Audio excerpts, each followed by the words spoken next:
I'm writing this not for sure exactly why I am, but I'm going to just because my mind is trying to think back on the past several months. It hasn't been a good several months, not at all, but I guess I might as well start from the beginning. Sorry if I ramble, I usually do, and my medication is making it hard for me to focus.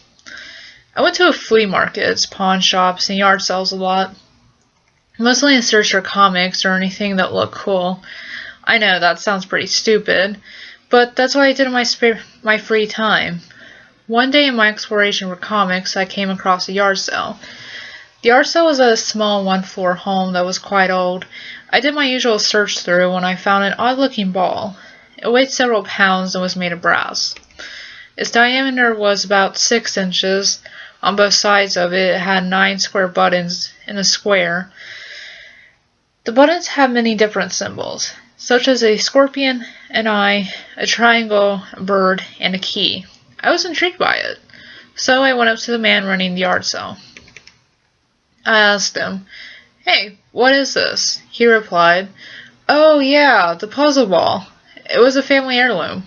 "Why are you selling it? It's not cursed, is it?" I said, laughing. No, well, my uncle thought it was, but he was a drunk. I'm selling it because my business hasn't been doing good.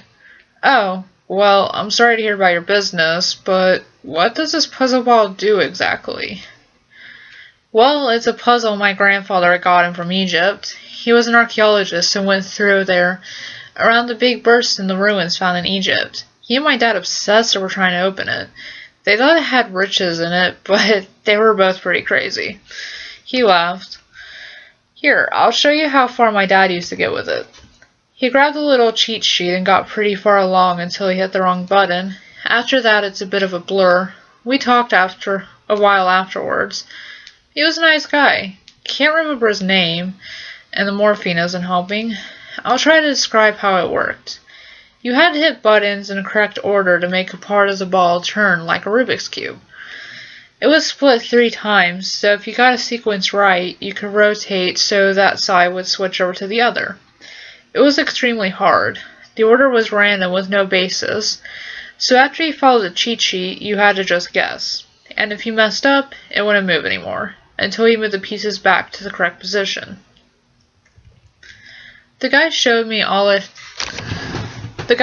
it all and told me he was happy that some of the trash around here wasn't buying his family's heirlooms.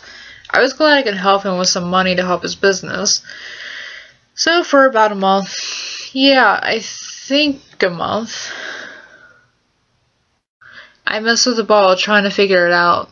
I would even say I became obsessed with figuring it out. It was affecting my sleep as I became obsessed with it. Several times I would try not to play, but I just could not stand the thought of not playing it. It was driving me mad. One time, the only one I remember very well in my late night playing of the puzzle. I had been playing for a very long time. A very long time. I don't know how long, but long. I had this feeling that I was very close, really close to getting the riches in there. Irony, I guess, but I felt it, that it was going to be something amazing. I knew that this was the last one. I knew. I don't know how, but I was 100% sure. Not knowing, I clicked the eye symbol. No luck. I reset it angry near tears. I got up and went towards the window. I was about to throw it out the window, but my arm buckled and the ball hit the hardwood with a large thud. It rolled across the hardwood and stopped at the base of my chair. I didn't question it. I saw this as a chance to get the prize, whatever it was. The ball had forgiven me. I played again until I got the feeling that I was on the last one again. This time I knew the answer, just like I knew this was the last one. The cross. It was in the middle one. On the final one, a small cross with a mark centered on it. It was a grave marker. I may have not known it then, but now I know. I clicked and a sharp click sounded from it. The ball split down the middle. Inside there was a small 3-inch box. I opened the box to find a small dark black scorpion crawled out of the box. It had some symbols of sorts on its back. In a blind rage from there being no ultimate prize for all my hard work, I stepped on a little piece of shit. I got a feeling like the one you get after doing something stupid. While my brain was thinking about how it did not make any sense how the scorpion was alive, I was too tired and pissed off to care about logic. After about a day or two, I'm not for sure, I came home to find another pure black scorpion crawling across my floor. I stepped on it, picked it up with a Kleenex, and threw it in the trash. You would think this would have sent off red flags, but no, I was too focused. I had just got my dream promotion. Everything was going really good, but as life had taught me, extreme highs come with extreme lows. For about a week, this time I'm for sure, I came home would stomp the little guys and move on. It hit me after the third day of smashing them that I had an infestation. I called an exterminator, but it was bedbug season and they were filled for another month. I wasn't too upset about it, but I was going to be soon. After a couple more days of smashing bugs, I started getting a really bad rash. It burned and itched. It was terrible. I always scratched at it non-stop.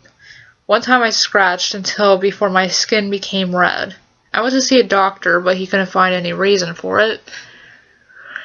I even told him about the scorpions.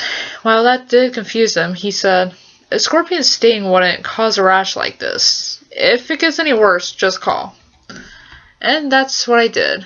I moved on. I smashed the scorpions when I woke up, when I came home, and when I went to bed. The rash slowly got worse, spreading from my arm all over my body. I went to the doctor again and no results. Blood test, x-ray, and even a physical showed nothing. Squat. One morning I woke up and my skin felt like it was crawling. Something under it. I went into a scratching frenzy. As I scratched, blood started forming on my arms. I had to stop it. I cleaned the wounds, put gauze on them, took some Tylenol and went to work like normal. It was terribly painful. For a couple of weeks after that, I scratched and pained over the new symptom. I went to the doctor. Of course, there was nothing wrong with me. He asked me if I was on any drugs. I told him, fuck no. I guess I did look kind of like a meth addict. They even gave me an MRI with no results. Though they were nice enough to give me some low pain relieving medicine. More and more fucking scorpions every day I had to smash. I started losing sleep. Hell, most nights I couldn't sleep. On the final day, or I thought it was going to be, the next day the exterminators were coming. I had a pretty shitty day already, but those motherfuckers had to have the grand final of shitness. I opened my door, walked, and saw air pockets in the wallpaper. Great, I thought. I went over and hit one of the air pockets, but instead of no noise, I heard a squish. I looked at a big cluster of the air pockets. The wallpaper started ripping and thousands of scorpions spilled out onto the floor. I ran right out of there, locked the door, and left a note for the exterminators. I called a friend and he said I could stay at his house until the exterminators cleared the house. I went to his house, took my series of pills, fell into his guest bedroom, and slept. My skin actually had stopped feeling so bad and I was actually getting some sleep. Until I woke up, I saw the alarm clock said 3:34. I don't know why, but that number was so clear to me. I felt a burst of pain. I looked at my swollen red arm. I saw some blood roll down my arm and hit the white bed sheet. A little pincer poked through my skin. Then another broke through, and another, and another. The scorpion crawled out of my skin, painted with crimson. It was now a mix of crimson and black, which made the symbols on their backs more clear. A cross. Then more pincers broke my skin, the scorpions crawling out. I started screaming for my friend. As they crawled, it was fuck. I can't describe it. It was torture. I just froze. I started trying to smack them, but tons of blood was rolling down my arms. I felt my skin breaking all over my body. The sheets were pure crimson. As soon as my friend burst through the door, I passed out. I was told my friend had stopped me from bleeding to death, that my apartment had no scorpions in it or puzzle ball, that the man who sold me the ball had committed suicide. The doctors are still baffled about how the scorpions got under my skin, but I don't give a fuck about any of that. The morphine has made me not care about any of it. I don't know how long I have been in the hospital. I know that I just got my final skin graft a day or 2 or 3 days ago. I don't know why, but after writing this, I feel so much better. Maybe it's because the nurse just refilled the morphine, but I would like it to be me writing this down that made me feel better. Now my hand is hurting, so I'm going to stop. My new skin has a rash.